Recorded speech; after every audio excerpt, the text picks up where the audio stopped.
Hello friends, welcome to my channel PCS with Chauhan guys. मेरा नाम है कीर्ति चौहान। यहाँ हम कर रहे हैं दृष्टि आईएएस की क्विक बुक, जिसमें हम कर रहे हैं भारत में विश्व का भूगोल। फिलहाल भारत का भूगोल चल रहा है, चैप्टर नंबर 7 पे पहुँच गए हैं। इसका अभी करेंगे हम पार्ट 3। जो चैप्टर वो है प्राकृतिक वनस्पति या नेचुरल वेजिटेशन है। और यहाँ पे गाइस आप लोग मेरा व्हाट्सएप नंबर देख सकते हैं। अगर कोई क्वेरी है तो आप लोग व्हाट्सएप कर सकते हैं। अगर आपको मेरा पढ़ाया हुआ या कुछ भी अच्छा लगता है चैनल पे, तो चैनल को सब्सक्राइब करिएगा एंड वीडियो को लाइक ज़रूर करिएगा गाइस, अगर आप लोगों को पढ़ाया हुआ अच्छा लगे तो गाइस शुरुआत करते हैं सिलेबस से। ठीक है, हमने चैप्टर नंबर 1 से स्टार्ट किया है। आप लोग देख सकते हैं हमें आगे क्या क्या पढ़ना है। फिलहाल अब जो हमारा चल रहा है वो चैप्टर नंबर 7 यानी कि प्राकृतिक वनस्पति। उसके आगे के भी चैप्टर्स आप लोग देख सकते हैं दोस्तों। अगर आप लोग को मेरा पढ़ाया हुआ अच्छा लगे तो प्लीज़ लाइक किया करिए वीडियो को एंड चैनल को सब्सक्राइब अभी तक नहीं किया है तो गाइस चैनल को सब्सक्राइब कर लीजिएगा। प्लस अगर आप घटना चक्र की वीडियो देखना चाहते हैं तो चैनल की प्लेलिस्ट में जाइए, वहाँ पे आपको घटना चक्र की सारी वीडियोस मिल जाएंगी। अब गाइस हम जो पढ़ रहे थे हम उससे आगे की बात करते हैं। यहाँ पे एक चीज़ और मैं हमेशा कहूँगी, अगर आप जियोग्राफी के लिए सिर्फ एक पर्टिकुलर बुक आप सोचते हैं सिर्फ एक बुक ऐसी मिल जाए जिससे मेरा काम चल जाए, तो ये बेहतरीन बुक है दृष्टि आईएएस की। तो गाइस अगर आपको ये परचेज़ करनी है तो लिंक जो है वीडियो के डिस्क्रिप्शन में मिल जाएगा, आप वहाँ से कर सकते हैं। तो चलिए दोस्तों बात करते हैं हम लोग। जितना हमने कर लिया अभी हम उससे आगे की बात करेंगे। अब यहाँ लिखा है कि भारत वन स्थिति रिपोर्ट 2019। तो ये पीडीएफ थोड़ी सी पुरानी है, अभी 2021 की हम यहाँ पे बात करेंगे। देखिए ये क्या होता है ना, ये रिपोर्ट हर 2 साल पे आती है। ठीक है, तो इसमें कुछ है वो देख लेते हो। तो इसने कहा भारत वन सर्वेक्षण द्वारा क्या होता है, किसके द्वारा, भारत वन सर्वेक्षण के द्वारा वन रिपोर्ट जो है प्रत्येक 2 वर्षों में क्या है 1987 से प्रकाशित हो रही है। तो क्वेश्चन आ जाता है कि कौन इसे प्रकाशित करता है, तो कौन करता है, भारतीय वन सर्वेक्षण द्वारा आती है। तो अभी जो 2021 की अगर हम बात करेंगे तो वो कौन सी है, 17वीं होगी। ठीक है, ना कि 16वीं। चलिए गाइस अब हम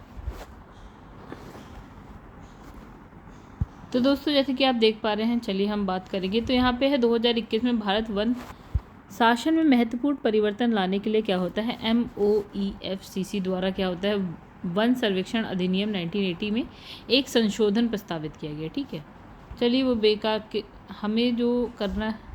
चलिए अब यहाँ भारत वन स्थिति रिपोर्ट 2021 की फ़िलहाल हम बात करते हैं। तो ये क्या है, इसमें हम क्या करते हैं, भारत के जो वन है या वृक्ष आवरण है उसका हम यहाँ पे क्या करते हैं, आकलन करते हैं। तो गैस वन और वृक्ष आवरण, ठीक है, 2 अलग चीज़ें हैं। तो हम क्या करते हैं, इसका आकलन करते हैं और 2 वर्ष में ये रिपोर्ट आती है, भारतीय वन सर्वेक्षण के द्वारा प्रकाशित होती है। 1987 में पहला सर्वेक्षण होता है, 2021 में जो है इसका 17वां सर्वेक्षण होता है। किसके द्वारा हो रहा है, Indian state of forest report, Indian state of forest report. ठीक है, तो गाइस 1 मिनट थोड़ा, हाँ, तो यानी कि क्या है, ISFR का उपयोग हम क्या वन प्रबंधन के साथ साथ वानिकी, कृषि वानिकी क्षेत्र में नीतियों के नियोजन निर्माण में किया जाता है। ठीक है, चलिए अब आगे बढ़ते हैं। थोड़ा सा जो जो इम्पोर्टेंट होगा वो लाइन पढ़ लेंगे और जो इम्पोर्टेंट नहीं होगा उसे छोड़ देंगे। अब इसने कहा जो वन है ना, वन को 3 श्रेणियों में इसने बांट दिया है, सर्वेक्षण किया है बांट के। जैसे कि अत्यधिक सघन वन हो गए। तो अगर हम बात करें भारत में अत्यधिक सघन वन तो हमारे पास है 70%, राइट। दूसरा मध्यम सघन वन जिसकी जो है आपका 40 to 70%, और खुले वन की अगर हम बात करें तो 10 to 40% आपको मिल जाएगा। ठीक है, अच्छा अब आगे बढ़ते हैं। तो यहाँ पे देखिए क्या लिखा है, यहाँ लिखा है कि इसने जो है क्या किया, पहली बार हुआ है इसलिए इम्पॉर्टेंट है। तो इसने पहली बार टाइगर रिजर्व, टाइगर कॉरिडोर और गिर कहाँ है, गुजरात में। तो गिर के जंगल में एशियाई शेर रहते हैं में वन आवरण का आकलन किया। तो ये हुआ है पहली बार, तो ये इंपॉर्टेंट बात हो जाती है। ठीक है, अब इसने कहा कि 2011 से लेकर 2021 तक की, यानी कि पिछले 10 साल की अगर बात किया जाए तो जो ये मध्यम बाघ गलियारे में जो है वन क्षेत्र में क्या हुई है गाइस, यहाँ पे वृद्धि हुई है। कितने परसेंट, 0.32% हुई है। लेकिन वहीं हम बात करें बाघ अभ्यारण्यों में कमी आई है, कितनी कमी आई है, 0.04% की कमी आई है। ठीक है, अब इसने कहा कि 10 वर्षों में क्या होता है, 20 बाघ अभ्यारण्य में क्या है, वनावरण में वृद्धि हुई है। ठीक है, और 32 बाघ अभ्यारण्यों के जो वनावरण है उसमें कमी आई है। ठीक है, बस इतनी सी बात। अब देखिए हमको इंपॉर्टेंट बात देख लीजिए। तो इसने कहा कि बक्सा कहाँ पे है, वेस्ट बंगाल में है। अन्नामलाई तमिलनाडु में है। इंद्रावती रिजर्व जो है छत्तीसगढ़ है। तो इसमें क्या हुई है गाइस, ये इंपॉर्टेंट बात हो जाती है कि ये जो 3 लिखा है इसके वन क्षेत्र में क्या हुई है, वृद्धि हुई है। एक बात। अब इसने लिखा है कवल तेलंगाना में है, भद्रा कर्नाटका में है, सुंदरबन रिजर्व जो कि वेस्ट बंगाल में है। ठीक है, तो इसमें क्या हुई है, इसमें कमी हुई है, कैसे यहाँ लिखा नहीं बट इसमें कमी हुई है, ठीक है। तो अरुणाचल प्रदेश के पक्के टाइगर रिजर्व में सबसे अधिक लगभग यानी कि 97% जो है वन आवरण है। तो ये भी एक क्वेश्चन बन जाता है, ठीक है। आगे बढ़ जाते हैं। अब इसमें लिखा है रिपोर्ट के निष्कर्ष या क्षेत्र में वृद्धि की बात करते हैं। तो देखिए क्या हुआ है कि वन और वृक्ष आवरण में क्या होती है, वृद्धि हुई है, ठीक है। अभी पिछले 2 वर्षों में वृद्धि हुई है, कितनी हुई है वो यहाँ पे इतनी सी लिख दी है, 1540 वर्ग किलोमीटर की वृद्धि हुई है एक बार। इसने कहा वन क्षेत्र में जो है आपका, अगर हम बात करें भारत का वन क्षेत्र अब जो है, अगर देश में कुल भौगोलिक क्षेत्र की बात करें तो वन कितने पे है आपका, 21.71% पे, ठीक है। 2019 में कितना था, 21.67% था। तो देखिएगा इस यहाँ पे बढ़ता हुआ आपको दिख रहा होगा, कितना बड़ा है, 721 वर्ग किलोमीटर बड़ा है 2019 से 2021 में, ठीक है। अब इसमें वृद्धि और कमी की बात करते हैं। तो गाइस अगर हम बात करें वृद्धि, वन आवरण में वृद्धि की बात करें, तेलंगाना में हुई है, कितनी हुई है, 3.07%, आंध्र प्रदेश में 2.22% है, ओडिशा में 1.04% है। वहीं कमी की बात करें वो भी पूर्वोत्तर राज्यों में, तो अरुणाचल प्रदेश उसमें आता है, मणिपुर आता है, मेघालय आता है, मिजोरम आता है, नागालैंड आता है, राइट। अच्छा, अब आते हैं उच्चतम वन क्षेत्र आच्छादन वाले राज्य, ठीक है। तो इसने कहा क्षेत्रफल की दृष्टि से जो है सबसे ज़्यादा कहाँ पे है वन, ठीक है। तो मध्य प्रदेश फर्स्ट नंबर पे आता है क्षेत्रफल की दृष्टि से, सबसे ज़्यादा क्षेत्रफल मध्य प्रदेश में लिया गया है वन द्वारा, ठीक है। मतलब मध्य प्रदेश में सबसे ज़्यादा क्षेत्रफल वन होगा। फर्स्ट नंबर पे मध्य प्रदेश, सेकंड नंबर पे अरुणाचल, थर्ड नंबर पे छत्तीसगढ़, फोर्थ नंबर पे है आपका उड़ीसा, फिफ्थ नंबर पे आपका महाराष्ट्र। इंपॉर्टेंट बात है, ये सीक्वेंस याद रखिए। अब इसने कहा भौगोलिक क्षेत्र के प्रतिशत के रूप में अगर हम बात करें, मतलब इसने कहा इतना बड़ा राज्य है कोई सा, तो इसकी सपोज़ कि 2 इतने बड़े बड़े राज्य हैं, एक पे इतने क्षेत्र पे वन है, एक पे इतने क्षेत्र पे वन है। तो गाइस इसमें क्या भौगोलिक क्षेत्र अगर किसी राज्य का देखा जाए तो ये आपका फर्स्ट नंबर पे आ जाएगा और ये आपका हो जाएगा सेकंड नंबर पे, या एक दूसरी तरीके से समझते हैं कि एक ये है, ठीक है। तो गाइस इसमें बात करेंगे हम, और इसमें बात करेंगे। तो एक पे तो देखिए गाइस इतने क्षेत्र पे वन है, ठीक है। मान लेते हैं ये इसका 70% पे वन है, ठीक है। मतलब ये जो 100% पूरा क्षेत्र है उसके 70% पे वन है। अब यहीं पे हम इसकी बात करते हैं और हम कहते हैं कि भैया इतने % पे वन है, यानी कि ये हो गया कुछ, मान लेते हैं हम 89% मान लेते हैं। तो गाइस यहाँ पे अगर हम बात करें ना, इसने कहा ये राज्य ए है, ये राज्य बी है। तो इसने कहा कि कौन सा ऐसा राज्य है जिसमें उस राज्य के सबसे ज़्यादा मतलब क्षेत्र पे वन है। हालांकि ये छोटा है, लेकिन आप देखेंगे कि इस राज्य में अधिक 89% पे तो वन है। तो ये फर्स्ट नंबर पे आएगा, ये सेकंड पे आएगा, ठीक है। और वैसे क्षेत्रफल की दृष्टि से देखा जाए तो गाइस ये फर्स्ट नंबर पे आ जाएगा और ये सेकंड नंबर पे आ जाएगा, ठीक है। तो यही इतने का कुल भौगोलिक क्षेत्र के प्रतिशत के रूप में वन आवरण।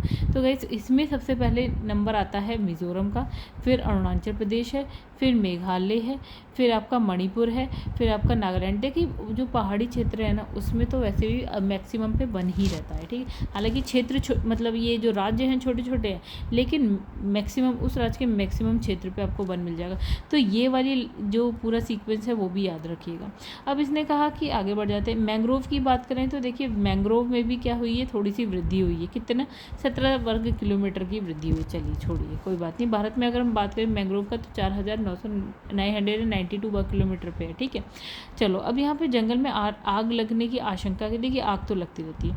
तो इसने कहा 2.81% अत्यंत जो है अग्नि प्रवणता वाले क्षेत्र हो जाते हैं। तो 7.85% जो है अति उच्च अग्नि प्रवण, और 11.51% जो है आपका उच्च अग्नि प्रवण है। मतलब इसने कहा 35.46% वन क्षेत्र जो है जंगल की आग से ग्रस्त है।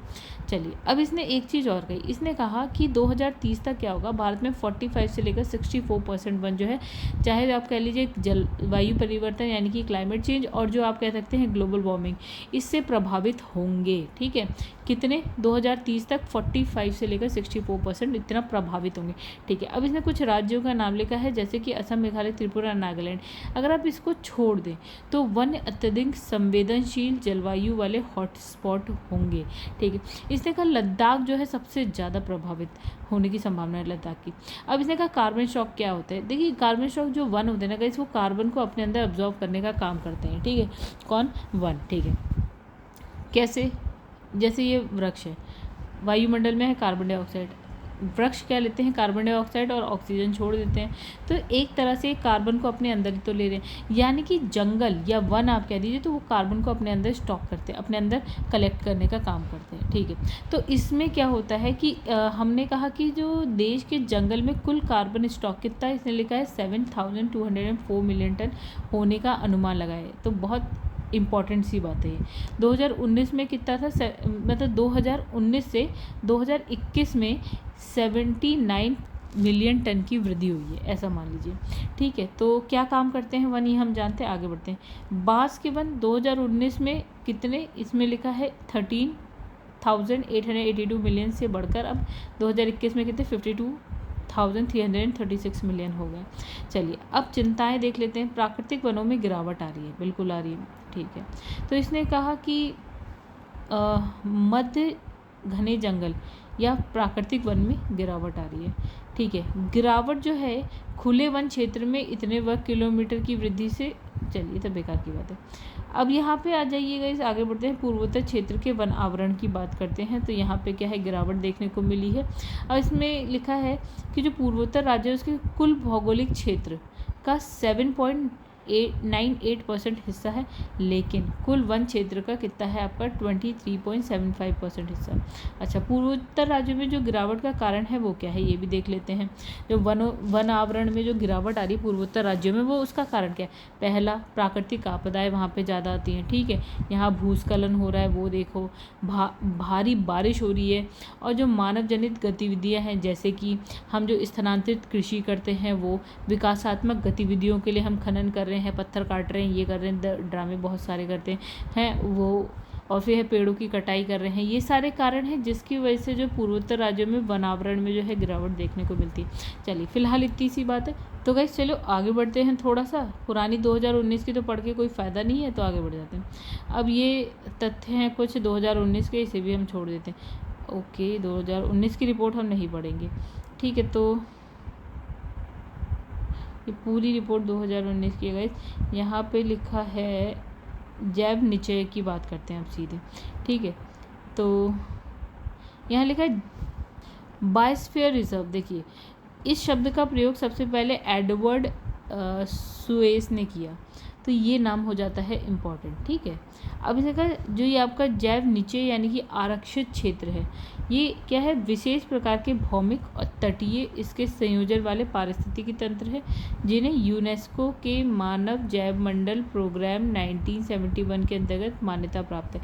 देखिए, अब इसने कहा जैव निचय यानी कि ये आरक्षित क्षेत्र है, भौमिक, तटीय या इसके संयोजन वाले पारिस्थितिकी तंत्र है, मतलब भौमिक और तटीय या फिर इन दोनों का संयोजन हो, ऐसा पारिस्थितिकी तंत्र है। ठीक है, अब इसने कहा इसमें क्या है, प्राकृतिक सांस्कृतिक परिदृश्य के प्रतिनिधि जो है भाग लेते हैं, और जो बड़े पैमाने पर विस्तृत होते हैं। ठीक है, जैव मंडल आरक्षित क्षेत्र 3 भाग के, अब ये इंपॉर्टेंट सी बात हो गई।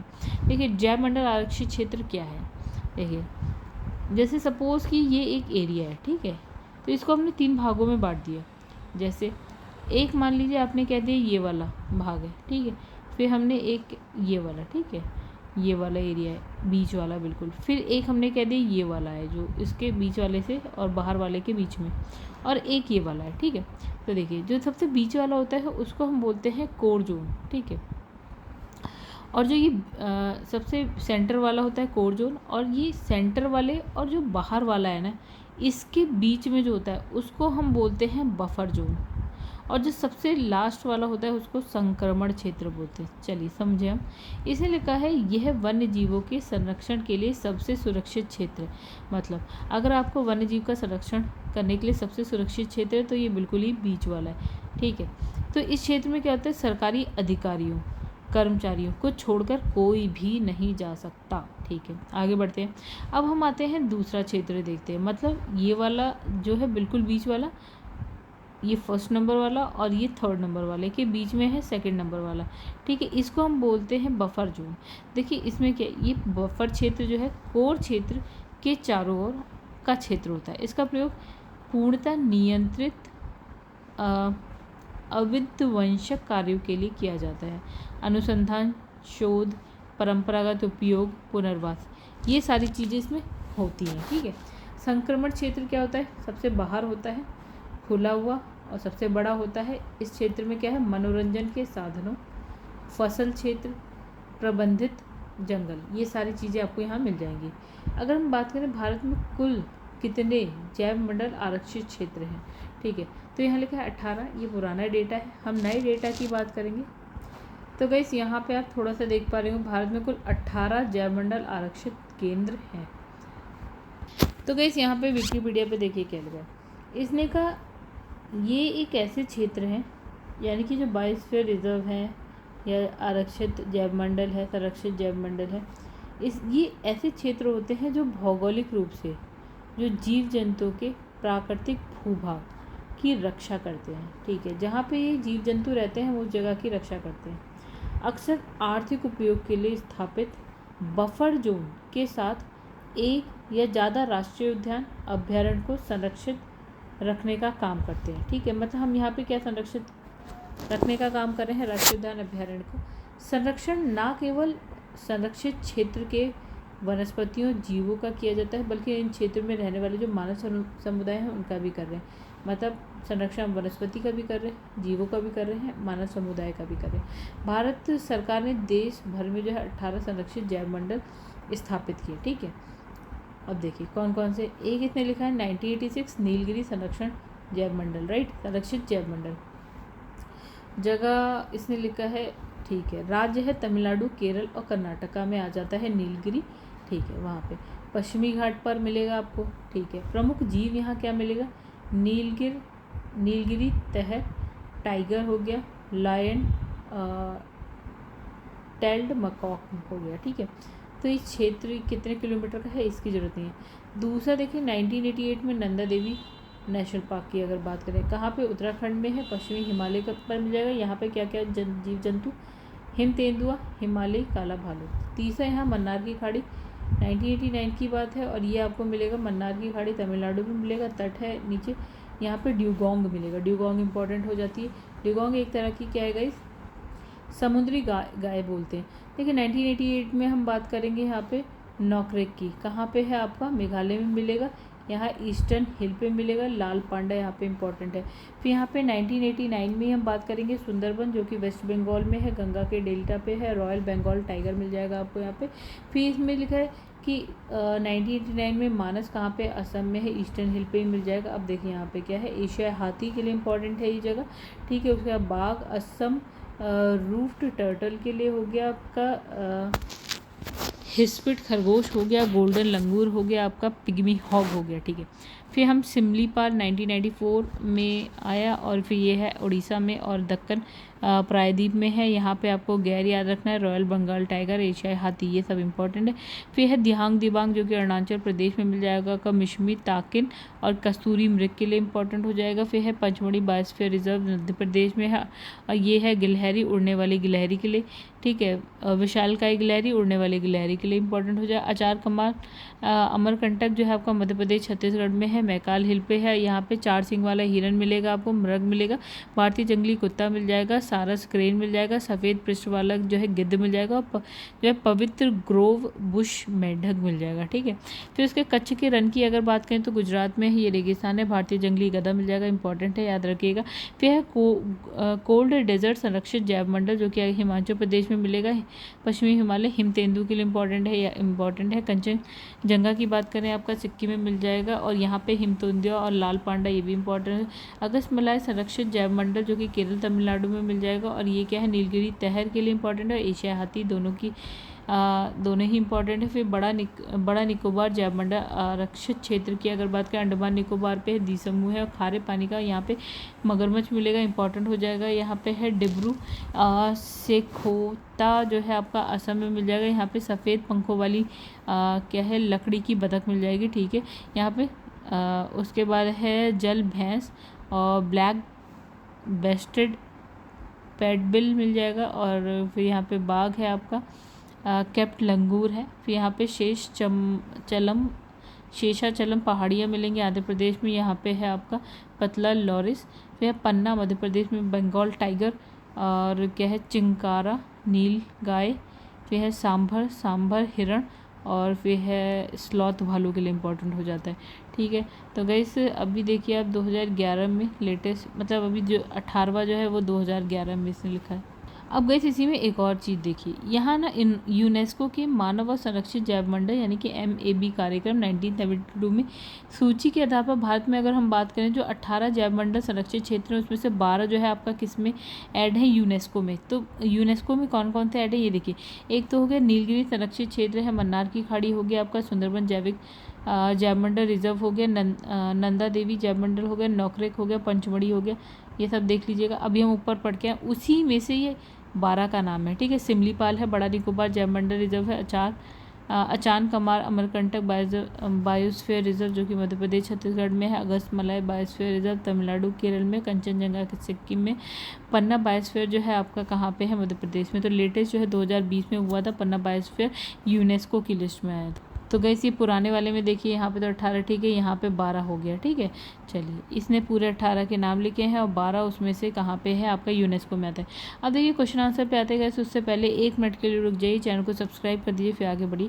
लिखा निम्नलिखित राज्यों पर विचार करो। चलो छत्तीसगढ़, महाराष्ट्र, मध्य प्रदेश, ओडिशा। उपरोक्त राज्यों के संदर्भ में राज्य के कुल क्षेत्रफल की तुलना में वन आच्छादन की प्रतिशतता के आधार पर निम्नलिखित में से आरोही क्रम बताइए। देखिए ये आरोही क्रम मतलब आरोही मतलब पहले सबसे कम, उससे ज़्यादा, उससे ज़्यादा, उससे ज़्यादा, ठीक है। तो सबसे कम किस में है, उससे ज़्यादा किस में, उससे ज़्यादा किस में, उससे ज़्यादा किस में है। तो गाइस यहाँ पे सबसे कम अगर बात करें तो ये हो गया आपका महाराष्ट्र, फिर उससे ज़्यादा मध्य प्रदेश, उड़ीसा, देन छत्तीसगढ़, ठीक है। उसके बाद है निम्नलिखित कथनों में से कौन सा एक भारत के प्राकृतिक वनस्पति के संबंध में सही नहीं है। ओके, इसमें बताना कौन सा सही नहीं है। इसमें लिखा है साल जो है आर्द्र पतझड़ी वनों में पाया जाता है, सही बात है। फिर है केंजुरिना अधिकांशतः तमिलनाडु के तटीय क्षेत्र के साथ साथ पाया जाता है, सही है। देवदार शंकुधारी जाति का एक वृक्ष है, गलत है। फिर इसमें लिखा है शोला, देखिए सी वाला सही है, बिल्कुल सही है। इसमें लिखा है शोला वन मुख्यतः जो हिमालय के ऊपरी रीच में पाया जाता है, तो ये हो गई गलत बात। फिर इसमें लिखा है निम्नलिखित में से कहाँ पर एक संरक्षित कच्छ वनस्पति क्षेत्र, तो इसने कहा कच्छ वनस्पति क्षेत्र बताना है, पूर्वी घाट, गोवा, चंद्रताल या फिर तो गाइस इसमें जो है आपका आंसर होना चाहिए सी, ठीक है। और फिर है Indian institute of ecology and environment, कहाँ पे है, नई दिल्ली में, ठीक है। फिर उसके बाद है आपका सर्वाधिक जैव विविधता पाई जाती है, टुंड्रा में, शंकुधारी वनों में, उष्णकटिबंधीय वर्षा वन में या शीतोष्ण, तो का आंसर होगा उष्णकटिबंधीय वर्षा वन में। नेक्स्ट है भारतीय वन सर्वेक्षण रिपोर्ट के अनुसार भारत के निम्नलिखित में से किस राज्य में भौगोलिक क्षेत्र का सर्वाधिक प्रतिशत वन क्षेत्र है। तो यानी कि इसका आंसर है गाइस तो इसका आंसर है गाइस मिजोरम, ठीक है। फिर इसमें आइए, इसमें लिखा है राष्ट्रीय वन नीति 1952 के अनुसार निम्नलिखित में से कौन सा वन का संवर्ग नहीं है बोला है, ठीक है। तो देखिए इतने का राष्ट्रीय वन हो गया, संरक्षित वन हो गया, ग्राम वन हो गया, कौन सा नहीं है ये हम एक्चुअल पढ़ चुके हैं। तो राष्ट्रीय उद्यान नहीं है, बाकी है, ठीक है। अब देखिए यहाँ पे निम्नलिखित में से कौन सा जैव मंडल संरक्षित क्षेत्र भारत में नहीं है, तो ये ग्रेट हिमालय जो है नहीं है, ठीक है। बाकी नौकरे कभी पढ़ा था, अगस्तमलाई पढ़ा था, ग्रेट निकोबार। अब लिखा है निम्नलिखित कथनों पर विचार कीजिए, और तो इसमें लिखा है 250 सेंटीमीटर से अधिक वर्षा वाले क्षेत्र वन, देखिए यहाँ लिखा है वनस्पति के निम्नलिखित प्रकार में से कौन सा एक उपरोक्त का प्रतिनिधित्व करता है, ठीक है। देखिए वर्षा है 250 सेंटीमीटर से ज़्यादा, तापमान 25 से ज़्यादा है, 25 से 27 के बीच में, यानी अच्छी खासी गर्मी है, आर्द्रता 75% है, और वृक्ष जिनके पत्ते नहीं उड़ते, तो वो ऐसी कौन सी क्या है, देखो सदाबहारी वन होंगे एक बात, ठीक है। तो अगर मतलब उष्णकटिबंधीय नम जो है सदापर्णी का मतलब हमेशा उसमें पत्ते रहते हैं, नम, और उष्णकटिबंधीय कहाँ होगा, भूमध्य रेखा के जो सबसे पास वाला होगा वो, ठीक है। तो और वहीं पे सबसे ज़्यादा क्या होती है, वर्षा होती है, सबसे अच्छा टेम्परेचर मतलब ज़्यादा होता है, आर्द्रता ज़्यादा होती है, ये सब आपका उष्णकटिबंधीय नम सदापर्णी की के ही वो हैं, ठीक है। अब इसमें लिखा NPP नेट प्राइमरी प्रोडक्टिविटी, शुद्ध प्राथमिक उत्पादकता कहाँ सबसे ज़्यादा होती है, शुद्ध प्राथमिक उत्पादकता, देखिए इसमें लिखा उष्णकटिबंधीय वन में, दलदल में, रीफ में, या फिर कहाँ। देखिए उष्ण हमने पढ़ा भी था, उष्णकटिबंधीय जो वन होते हैं उसमें सबसे ज़्यादा प्राथमिक उत्पादकता आपको मिलेगी। अब लिखा है कि भारत में निम्नलिखित में से किस प्रकार का वन सर्वाधिक बृहद क्षेत्र में पाया जाता है, तो इसमें लिखा है पर्वतीय आर्द्र शीतोष्ण वन है, उपोष्ण शुष्क सदाबहार वन है, उष्णकटिबंधीय आर्द्र पर्णपाती वन है, उष्णकटिबंधीय आर्द्र सदाबहार वन है। ठीक है, तो इसने कहा कि सबसे ज़्यादा क्या मिलता है आपको, ये वाला मिलता है, उष्णकटिबंधीय आर्द्र पर्णपाती वन। फिर इसमें लिखा है कि यदि आप हिमालय से होकर यात्रा करते हैं तो आपके वहाँ निम्नलिखित में से किस पादप या किन पादपों के प्राकृतिक रूप से उगते हुए दिखने की संभावना है? शीशम, बुरुंश या चंदन, नहीं सॉरी, शीशम, बुरुंश और चंदन में से। तो हमारा आंसर है गाइस यहाँ पे लिखा है ए, देखिए 1 और 2, शीशम एंड बुरुंश। ठीक है, अब देखिए यहाँ पे लिखा है हमें मैच कराना है, तो इसने लिखा है कि उष्णकटिबंधीय वन, साइलेंट वैली ऐसी जगह पे आती है जहाँ वर्षा अधिक है, टेम्परेचर ठीक है, और वो होते हैं उष्णकटिबंधीय वन। फिर शंकुधारी वन ठंड में मिलेंगे, तो ये आपको मिलेंगे हिमाचल प्रदेश में मिल जाएंगे।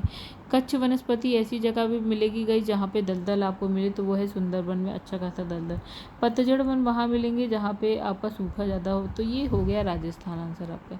अब देखिए यहाँ लिखा है Indian state of forest report 2019 के अनुसार देश के भौगोलिक क्षेत्र का कितना प्रतिशत वनाच्छादित है। ठीक है, तो यहाँ पे लिखा है 21.67%, बस इससे थोड़ा ही ज़्यादा है। ठीक है, तो बस इतनी सी बात है गाइस। अगर आपको वीडियो पसंद आए तो वीडियो को लाइक ज़रूर करिएगा।